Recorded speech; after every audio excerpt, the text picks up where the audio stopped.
दोस्तों नमस्कार। आइए आज फिर आपसे बातचीत करते हुए मैं आपको बताने जा रहा हूं कि नैनीताल लोकसभा जो क्षेत्र है उसके अंतर्गत की जो विधानसभाएं थी उनमें से 2017 के विधानसभा चुनाव में 14 में से एक विधानसभा ऐसी थी हल्द्वानी, जिसमें वहां के प्रत्याशी को कुल उत्तर प्रदेश के साथ जोड़ करके अगर देखें तो 7वीं बार, और उत्तराखंड की अगर हम बात करें तो तीसरी बार विधायक बनने का मौका मिला। तो दो प्रत्याशी ऐसे थे जो 6ठी बार विधायक चुने गए, तो दो प्रत्याशी ऐसे थे जो 4थी बार विधायक चुने गए, और दो बार वाले 4 लोग और एक बार वाले 5 लोग। तो इस तरह से ये 14 विधानसभा में जो पहली विधानसभा है नैनीताल लोकसभा की 56 नंबर सीट लाल कुआं नैनीताल जिले की सीट में 10 लोग चुनाव मैदान में थे। 1,11,965 मतदाताओं में से जो मतदान हुआ 80,812 का 72% से अधिक, और नवीन चंद दुमका भारतीय जनता पार्टी के प्रत्याशी को मिले 44,293 और पहली बार विधायक चुने गए। उन्होंने कांग्रेस के दिग्गज नेता हरिश्चंद्र दुर्गापाल को बड़े मतों के अंतर से इस सीट पर पराजित किया, लगभग 27,000 मतों के अंतर से। और हरीश सिंह बोरा जो निर्दलीय प्रत्याशी थे वो अपनी जमानत बचाने में सफल रहे। 7 लोगों की इस सीट पर जमानत जब्त हुई। सीट नंबर 57 भीमताल, तालों की नगरी भीमताल में मतदाताओं की संख्या थी 96,683 और 61,230 लोगों ने मतदान किया। और इस सीट पर निर्दलीय के रूप में मैदान में उतरे राम सिंह कैड़ा। इससे पहले 12 के चुनाव में उनको कांग्रेस ने प्रत्याशी बनाया था, उनको सफलता नहीं मिली, लेकिन इस बार जब वो निर्दलीय लड़े तो 18,878 मतों के साथ राम सिंह कैड़ा पहली बार विधायक चुने गए। गोविंद सिंह बिष्ट भाजपा के प्रत्याशी को मिले 15,432, दूसरे स्थान पर रहे। और दान सिंह भंडारी कांग्रेस प्रत्याशी के रूप में उतरे। पिछली बार 12 के विधानसभा में भीमताल से भाजपा के विधायक चुने गए थे, वहां से उन्होंने पासा पलटा, कांग्रेस में आए, और इस बार जब कांग्रेस ने प्रत्याशी बनाया तो वो 14,702 मत के साथ जमानत तो बचा गए, लेकिन तीसरे स्थान पर रहे, और 7 लोगों की इस सीट पर भी जमानत जब्त हो गई। नैनीताल सरोवर नगरी 58 number seat SC reserve seat, और इस पर 1,08,069 मतदाताओं में से जो 61,261 लोगों ने मतदान किया, 56.69% का। तो उसमें जो पिछली बार टिकट नहीं हासिल कर पाए थे, इस बार बीजेपी ने उनको मौका दिया। संजीव आर्य यशपाल आर्य के सुपुत्र, और 30,036 मत पाकर के नैनीताल सीट से पहली बार विधायक निर्वाचित हुए। कांग्रेस की जो पूर्व विधायक थी 2012 में नैनीताल सीट से सरिता आर्य, वो कांग्रेस प्रत्याशी के रूप में लड़ी, 22,789 मत मिले, दूसरे स्थान पर रही, और 3 लोगों की जमानत जब्त हो गई। Seat number 59 Haldwani VIP seat, hot seat, इस पर मतदाता थे 1,40,407, भारी संख्या में मतदाता, और मतदान भी वैसे ही हुआ। 94,182 के मतदान में 8 लोग चुनाव मैदान में थे। और कांग्रेस की दिग्गज नेता next to CM Indira Hridayesh विधायक के रूप में उत्तराखंड राज्य बनने के बाद तीसरी बार विधायक चुनी गई 43,786 मतों के साथ। 2007 के चुनाव में हार गई थी, 2 में जीती, 12 में जीती, और इस बार फिर जीती। और इन्होंने इस बार हराया जोगिंदर सिंह रौतेला बीजेपी के प्रत्याशी को, जिनको मिले 37,229 वोट। और अगर हम पिछला उत्तर प्रदेश का इंदिरा हृदयेश जी का काउंट करें MLC का, तो वो 4 बार MLC रही उत्तर प्रदेश में, तो हम कह सकते हैं कि 7वीं बार विधायक बने और अंतरिम सरकार की सदस्य भी रही।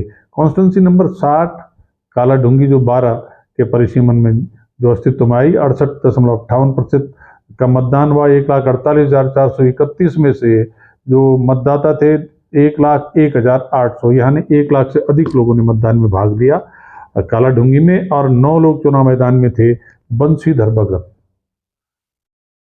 लगातार जीत रहे हैं। कुछ सीटें ऐसी हैं जिस पर लोग हारे नहीं, अभी भी भगत साहब विधायक हैं। तो बीजेपी के प्रत्याशी थे, 45,704 मत पाकर के 45.39%, 6ठी बार विधायक निर्वाचित हुए।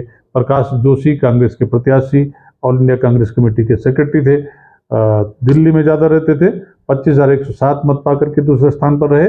और महेश चंद्र जो अब भाजपा में आ गए हैं, निर्दलीय चुनाव लड़े 17 में, 20,214 मत पाकर के तीसरे स्थान पर रहे, और कांग्रेस के बागी प्रत्याशी के रूप में लड़े तो प्रकाश जोशी को हराने में सफल हुए। तो इस तरह से काला ढूंगी सीट के बाद हम उधम सिंह नगर जिले में प्रवेश करते हैं। 62 नंबर जसपुर सीट में कुल मतदाता थे 1,15,764, मतदान हुआ 91,788, 798 का 79% से अधिक का मतदान। और बीएसपी के प्रत्याशी के रूप में, बीजेपी के प्रत्याशी के रूप में जो आदेश चौहान जी सीट पर 2 चुनाव हार चुके थे, कांग्रेस के प्रत्याशी के रूप में पहली बार 42,551 मत पाकर के विधायक निर्वाचित हुए। डॉक्टर शैलेंद्र मोहन सिंघल जो कांग्रेस के टिकट पर लगातार जीतते आए, इस समय बीजेपी की तरफ से प्रत्याशी बने। 16 में इन्होंने पार्टी बदल की, 38,347 मत पाकर के दूसरे स्थान पर रहे और 8 लोगों की इस सीट पर जमानत जब्त हो गई।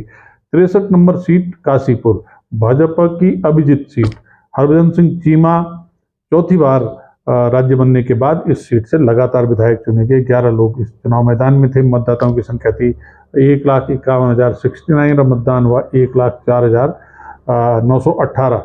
अब तक के सबसे अधिक मतदान। और 9 लोग की जमानत जब्त हुई। मनोज जोशी कांग्रेस प्रत्याशी दूसरी बार जमानत बचाते हुए चुनाव हार गए। आगे बढ़ते हैं। 64 नंबर बाजपुर सीट, इस समय एससी रिजर्व, इस पर 1,36,192 में से 1,04,192 लोगों ने मतदान किया। 76.5% के मतदान में 6 लोग जो चुनाव मैदान में थे, उनमें से कांग्रेस के सदाबहार प्रत्याशी यशपाल आर्य पिछली बार भाजपा से जीते थे इसी सीट से, और इस बार उन्होंने पिछली बार कांग्रेस से जीते और इस बार उन्होंने पासा बदला 2016 में जो कांग्रेस में टूट हुई, और बीजेपी के प्रत्याशी के रूप में 6ठी बार विधायक बनने में सफल रहे। इनको वोट मिले 54,965, 53.22%। सुनीता टमटा भाजपा छोड़ करके कांग्रेस में आई और कांग्रेस प्रत्याशी के रूप में लड़ी। मत ठीक मिले 42,329, 41% हम कह सकते हैं, और दूसरे स्थान पर रही। 4 लोगों की जमानत नहीं बच पाई। सीट नंबर 65 गदरपुर भाजपा की सदाबहार सीट, इस पर मतदाता 1,21,329, 98,068 यानी 80.82% का मतदान, परसेंटेज में अधिकतम मतदान।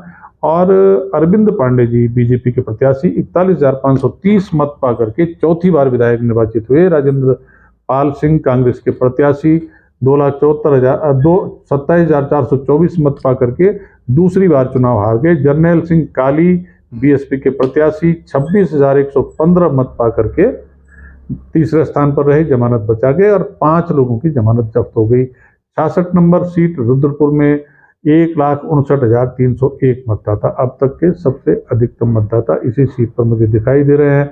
और इस सीट पर मतदान भी सबसे अधिकतम हुआ 1,16,753 का। 11 लोग चुनाव मैदान में थे। राजकुमार ठुकराल बीजेपी के प्रत्याशी दूसरी बार विधायक निर्वाचित हुए 59.19% मत पाकर के, और कांग्रेस के तिलक राज देहड़ को इन्होंने दूसरी बार इस सीट पर पराजित किया। 43,983 मत बेहड़ साहब को मिले और 9 लोगों की इस सीट पर जमानत जब्त हो गई। कॉन्स्टिट्यूंसी नंबर 67 किच्छा पे मतदाताओं की संख्या 1,20,274, मतदान हुआ 88,178 का, 73.31%, और 7 लोग चुनाव मैदान में थे।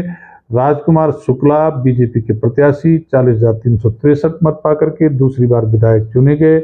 और कांग्रेस के पूर्व मुख्यमंत्री हरीश रावत दूसरी सीट, एक सीट उन्होंने हरिद्वार से लड़ी और दूसरी सीट किच्छा पर लड़े, और 38,236 मत पाकर के 43.64% पराजित हो गए। हरिद्वार भी हारे और किच्छा भी हारे।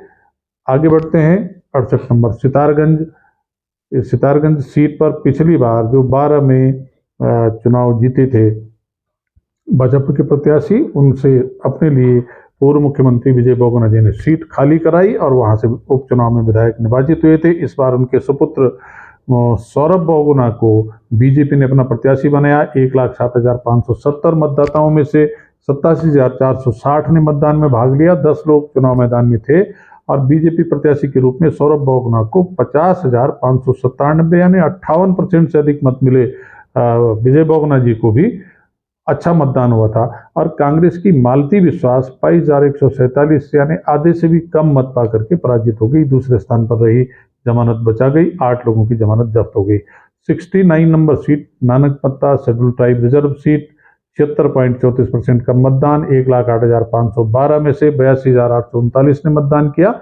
और 7 लोग जो चुनाव मैदान में थे उनमें भाजपा के प्रेम सिंह राणा को मिले 42,785, दूसरी बार विधायक निर्वाचित हुए। गोपाल सिंह राणा कांग्रेस के प्रत्याशी, पूर्व विधायक, इस बार प्रेम सिंह राणा से पराजित हो गए। 33,254 मत पाकर के 5 लोगों की जमानत जब्त हो गई। 70 नंबर सीट खटीमा, ये भी अपने आप में वीआईपी सीट, 1,06,200 मतदाताओं में से 76.18 लोगों ने मतदान किया। 80,907 के मतदान में भारतीय जनता पार्टी के प्रत्याशी, हमारे जो वर्तमान मुख्यमंत्री हैं पुष्कर सिंह धामी, 29,539 मत पा करके दूसरी बार विधायक निर्वाचित हुए।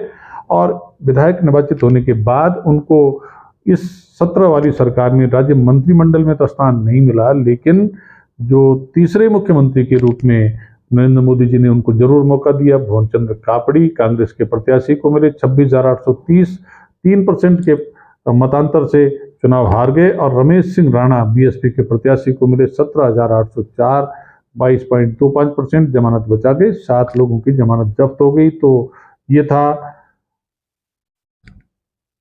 नैनीताल जिले और उधम सिंह नगर जिले की विधानसभाओं का चुनावी परिणाम 2017 का। मेरा यूट्यूब चैनल ज्योत सिंह बिष्ट, आप इसको सब्सक्राइब करके, आजकल लगता है मेरे व्यूअर्स कुछ नाराज हैं, कम आ रहे हैं, तो मैं निवेदन ये कर रहा हूँ कि ये रूखा सूखा विषय सुन करके आप भविष्य के लिए इस डाटा को सुरक्षित करेंगे तो ये इतिहास के पन्नों पर दर्ज भी होगा और काम भी आएगा। आप सबका धन्यवाद। जय हिंद, जय उत्तराखंड।